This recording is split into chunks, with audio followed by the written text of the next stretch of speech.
kaum muslimin dan muslimat, Bapak Ibu sekalian rahimahullah. Alhamdulillah karena rahmat Allah dan hidayah serta taufik dari Allah Azza wa Jalla, kita masih bisa berkumpul di sini di rumahnya beribadah kepada Allah Subhanahu wa taala. Sering kita sebutkan ketika Allah Azza wa Jalla memudahkan kita untuk berbuat baik, sujud berhadapannya untuk berlangsung tanda kebaikan dari Allah Subhanahu wa taala. Kita salat Isya berjamaah yang mana Nabi sallallahu alaihi wasallam menyebutkan orang yang salat Isya berjamaah maka seperti dia salat malam satu malam atau separuh malam. Nanti insyaallah kita akan lanjutkan dengan salat tarawih berjamaah yang mana kata Nabi sallallahu alaihi wasallam, "Man qama ma'ana hatta yansharif kutiba lahu qiyamul lail." Siapa yang salat tarawih bersama imam sampai selesai, maka dituliskan bagi dia salat malam satu malam sungguh. Ini di antara keutamaan ibadah di sisi Allah Subhanahu wa taala, dan Allah lah yang mempermudah kita untuk melakukannya. Maka ini merupakan sebuah tanda kebaikan dari Allah Azza wa Jalla. Selawat dan salam untuk Nabi kita Muhammad sallallahu alaihi wasallam. Allahumma shalli wa sallim ala nabiyyina Muhammad. Bapak Ibu kaum muslimin dan muslimat rahimani wa rahmatullah. Keberadaan kita di sini tentunya untuk mencari ridha Allah Subhanahu wa taala. Kita berharap keberadaan kita di sini menjadi amal saleh yang bisa memasukkan kita ke dalam surga Allah Subhanahu wa taala. Tapi perlu kita pahami dan kita ketahui bahwa masuk ke surga Allah Subhanahu wa taala harus dengan dua cara. Dengan dua cara. Yang pertama dengan cara kita beramal saleh, yang kedua dengan cara kita meninggalkan maksiat. Perhatikan firman Allah Subhanahu wa taala, "Innal ladzina amanu wa 'amilus shalihat kanat lahum jannatul firdausi nuzula." Sungguhnya orang yang beriman dan beramal saleh, maka bagi mereka surga Firdaus. Dan juga banyak dalam hadis Nabi sallallahu alaihi wasallam yang mengkaitkan antara amal saleh dengan masuk ke dalam surga. Di antaranya Nabi sallallahu alaihi wasallam menyebutkan, "Ayuhan nas, abshus salam wa aqimut ta'am wa sil arham wa shallu bil laili wan nas niyam tadkhulul jannata bisalam." Wahai manusia, sebarkanlah salam, berilah makan, amal saleh, perbuatan baik, sambung tali silaturahim, dan salat malamlah kalian ketika manusia terlelap. Itu semuanya amal saleh, perbuatan baik. Niscaya kalian akan masuk ke dalam surga dengan selamat. Akan tetapi ma'asyiral muslimin rahimani wa rahimakumullah, kita sering lupa yang kedua. Kalau yang pertama kita bersemangat beribadah kepada Allah Azza wa Jalla dengan harapan kita masuk surga Allah Subhanahu wa taala. Tapi yang kedua ini kita sering lupa bahwa ternyata ketika seorang muslim beribadah kepada Allah Subhanahu wa taala tapi tetap dia bermaksiat kepada Allah, tak bisa juga dimasuki surga Allah Subhanahu wa taala.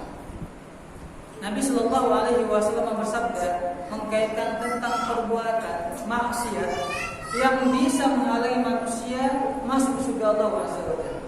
Di antara sabda beliau, "La yadkhulul jannata namam." Tak bisa masuk ke dalam surga orang yang suka menjadi provokator, suka mengadu domba, tak bisa masuk ke dalam surga. La yadkhulul jannata qati'ur rahim. Tak bisa masuk ke dalam surga orang yang suka memutuskan tali silaturahim. La yadkhulul jannata 'aqul. Tak bisa masuk ke dalam surga orang yang durhaka kepada kedua orang tuanya. Lihat, perbuatan-perbuatan maksiat ini menghalangi seorang hamba masuk ke surga Allah Subhanahu wa taala. Maka seharusnya seorang muslim bukan hanya memperhatikan ibadah dia kepada Allah Subhanahu wa taala, tapi juga perlu dia perhatikan apakah selama ini dia masih bermaksiat kepada Allah, melakukan perbuatan dosa ataupun tidak. Kaum muslimin dan muslimat rahimani wa rahimakumullah. Perbuatan dosa terbagi dua. Yang pertama, dosa dan maksiat kita kepada Allah Subhanahu wa taala. Orang yang tidak salat, orang yang bermain judi, orang yang meminum minuman keras, dan maksiat lainnya. Bapak Ibu, yang pertama ini kita tahu di antara nama Allah dan sifat Allah adalah Ghaffar, Ghafurun Rahim. Allah Maha Pengampun dan juga Maha Penyayang. Yang pertama ini bisa jadi Allah Subhanahu wa taala mengampuni dosa-dosa hamba yang bermaksiat kepadanya. Dulu umpamanya beberapa tahun tak sholat, sekarang dia bertobat, bisa jadi Dulu dia seorang pemabuk, penjudi, sekarang dia bertobat, bisa dia Allah ampuni dosanya. Karena Allah Maha Pengampun. Tapi yang kedua ini yang bermasalah. Dosa kita sesama manusia. Maksiat kita sesama manusia. Ini perkara yang sangat berat di sisi Allah Subhanahu wa taala.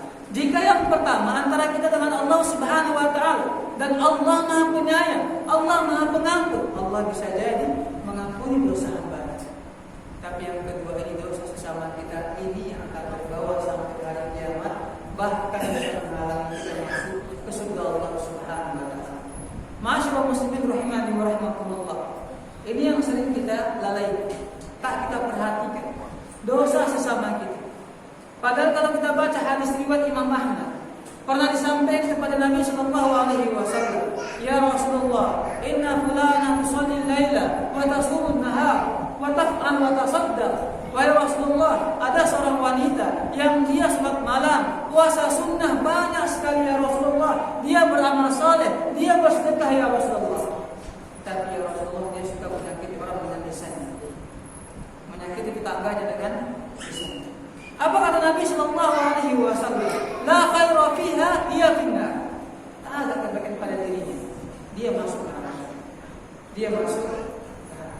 Subhanallah Bapak Ibu. Selama ini mungkin kita berharap dan menyangka dan percaya diri bahwa kita bisa masuk ke dalam surga dengan puasa kita, dengan sedekah kita, dengan sholat kita, tapi tak pernah kita memperhatikan akhlak kita ataupun perbuatan kita kepada orang lain. Jangan pernah kita merasa bangga dengan sholat kita, ataupun puasa kita, ataupun sedekah kita, jika seandainya lisan kita masih sering menyakiti orang.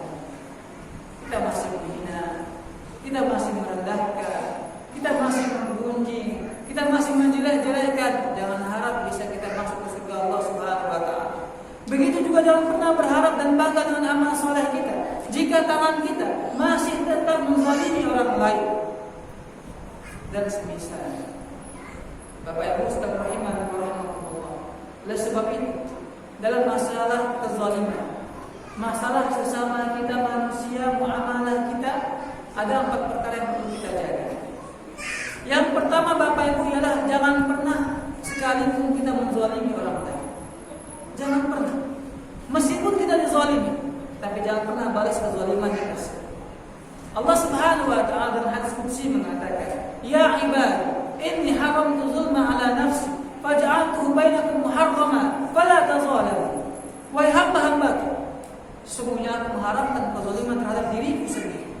Maka oleh sebab itu, janganlah kalian saling menzalimi. Itu kata Allah Subhanahu wa taala. Allah tak pernah berbuat zalim dan mengharamkan kezaliman terhadap sesama kita. Maka yang pertama kali, ma'asyiral muslimin wal muslimat rahimani wa rahmatullah, jangan pernah, kita harus usahakan jangan pernah menzalimi orang lain. Dan yang paling dekat di antara kita adalah keluarga kita sendiri. Istri kita, anak-anak kita, abang kita, paman kita, ini yang perlu kita jaga. Ada sebagian orang kalau dia sama temannya, sahabatnya, masya Allah, ramah, baik, ya, sangat sopan, tapi sama keluarganya kurang. Padahal Allah Subhanahu wa taala memerintahkan yang pertama kali kita berbuat baik adalah pertama kepada kedua orang tua, yang kedua kepada kaum kerabat kita. Bukankah Allah Subhanahu wa taala menyebutkan wa'budullaha wa la tusyriku bihi syai'an wa bil walidayni ihsana wa bidhil qurba. Allah mewajibkan atas kalian beribadah hanya kepada Allah, jangan pernah berbuat syirik kepadanya, dan berbuat baik kepada kedua orang tua kalian dan kepada kaum kerabat kalian. Ini yang perlu kita perhatikan. Oleh sebab itu, di antara dosa yang paling besar di sisi Allah Subhanahu wa taala ialah dosa menzalimi keluarga kita sendiri. Menzalimi orang tua, menzalimi ya istri, menzalimi anak-anak, menzalimi abang, kakak, sepupu, keponakan dan seterusnya. Ini dosanya lebih besar dibandingkan kalau kita menzalimi orang lain. Kaum muslimin dan muslimat rahimani wa rahmatullah. Yang pertama, jangan pernah berbuat zalim kepada orang lain. Yang kedua, kalau kita dizalimi jangan dibalas, sabar. Sabar kita kalau dizalimi. Kenapa Bapak Ibu sekalian rahimani wa rahmatullah? Karena telah pada hari kiamat orang-orang yang pernah menzalimi kita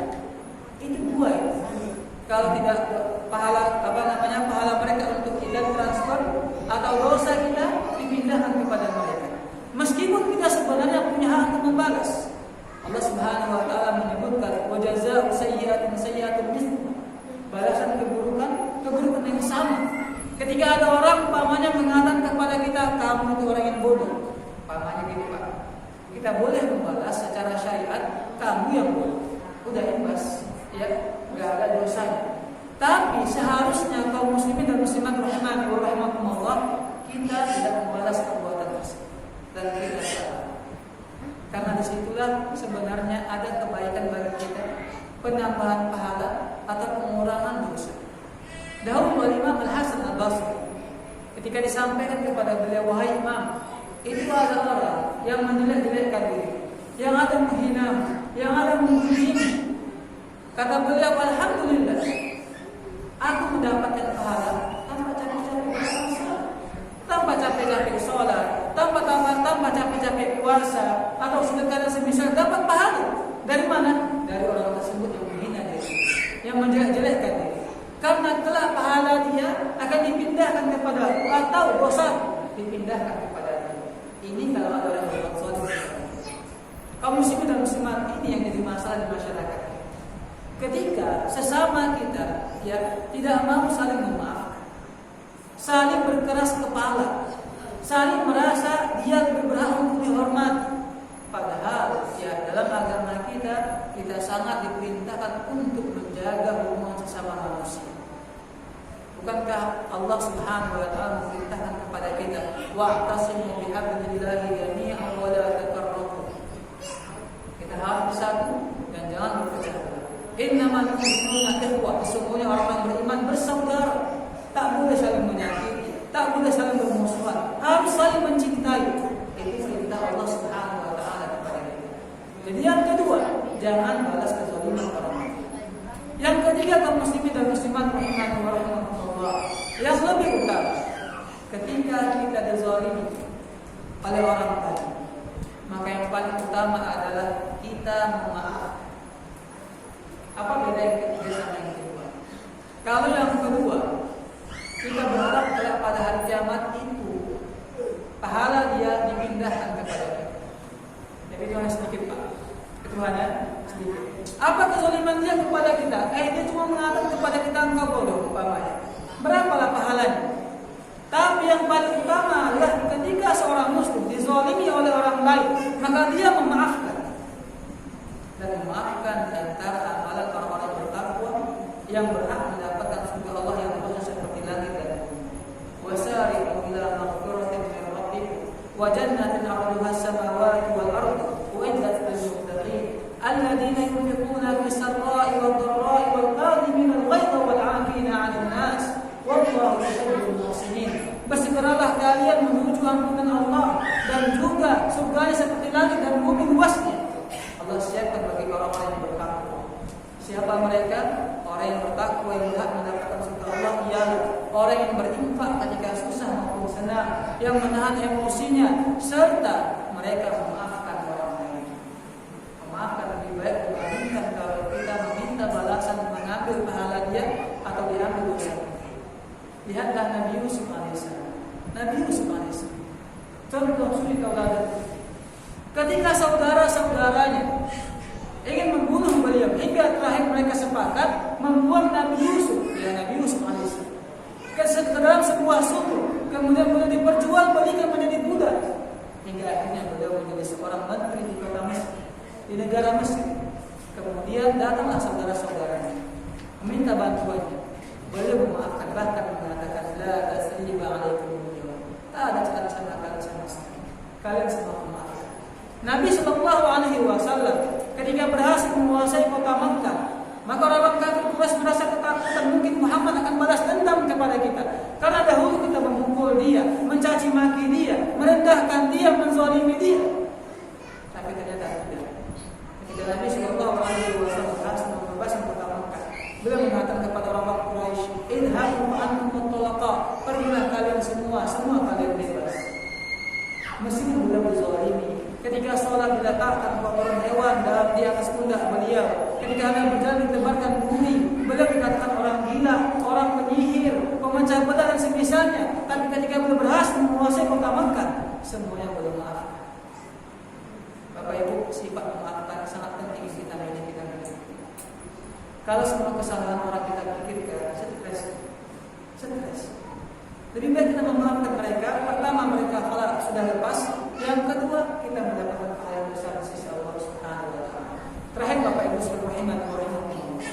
Kalau yang pertama, jangan pernah menzalimi orang lain. Yang kedua, kalau kita dizalimi jangan dibalas, karena kita akan mendapatkan pahala di sisi Allah Subhanahu wa taala. Yang ketiga, lebih utama kita memaafkan. Tapi yang keempat, ini juga kalau kita berbuat zalim sama orang, jangan sekali-sekali meminta maaf. Jangan sekali-sekali meminta maaf. Hari ini rasa gengsi kita begitu besar. Kita salah sama adik kita, tapi karena kita merasa lebih besar dibandingkan dengan dia, malu kita minta maaf. Padahal pada hari kiamat kesalahan-kesalahan tersebut, kezaliman kita kepada dia akan menjadi beban kita pada hari kiamat di sisi Allah Subhanahu wa taala. Maka jangan pernah kita malu ataupun segan-segan ataupun takut meminta maaf.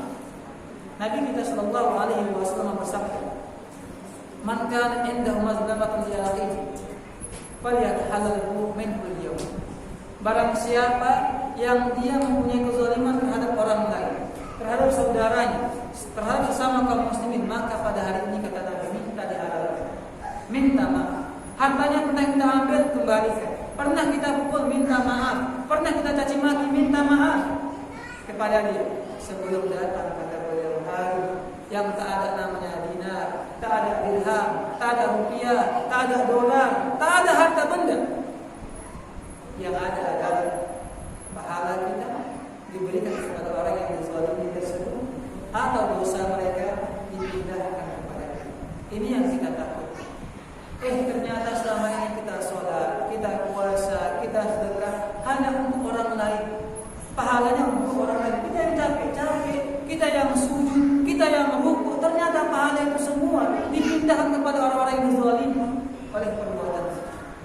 Maka semoga Allah Subhanahu wa taala menjaga kita dari perbuatan zalim. Kita berusaha agar tidak pernah menzalimi orang lain, dan juga kalau kita menzalimi kita minta maaf ya kepada mereka. Dan semoga Allah Subhanahu wa taala mengampuni dosa-dosa kita. Baiklah, cuma ini yang bisa kita sampaikan, semoga bermanfaat. Wassallallahu wasallam ala